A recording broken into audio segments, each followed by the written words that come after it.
د ګناه نه ځان وساتئ. دې منځ کې زه زمین یوه خبره کومه، زه ډېر په افسوس سره ویمه. بله ورځ دلته ماشومانو پټاس خلاصول. پټاس دا کوم چې زمونږ دوکانداران راوړي، دوکانداران ملګري مو واورئ. نن د الله د دین خاطر وکئ، تاسو د الله نه ویرېږئ، د رسول دغه د عزت خاطر وکئ، د مخکنو انبیاو د عزت خاطر وکئ. دا خبره نن ځکه کوم کیدی شي آینده جمعه کې موقع میلاو نشي. بیا زه ډېر په افسوس سره ویم زمونږ په دې ملک کې، په دې اسلامي مملکت ورته ویلی کېدلی شي، په دې کې د رسول الله صلی الله علیه وسلم د نوم ګستاخي کېږي، د انبیاو د نوم ګستاخي کېږي. زمونږ دا مسلمانان پای کې مو راویستي. موږ به بار په مخه باندې دا ویل چې زمرونو دا پټاس مه راوړئ. دا د مسلمان یرول او رسول الله صلی الله علیه وسلم منع کړې ده چې ګورئ مؤمن له جایز دی چې بل مسلمان ویروي.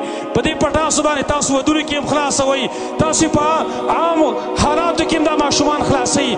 لیکن زه ډېر په افسوس سره ویمه بله ورځ یو ماشوم پټاس خلاص کو، دا کاغذ تې ما راواخیست، دا زما سر په دې لاس کې دی. دا یې وګوره تاسو ګورئ دا غاړه سوځلې ترې ده، څه شی یې پیلي کړی دی، دلته یې پیلي کړي دي.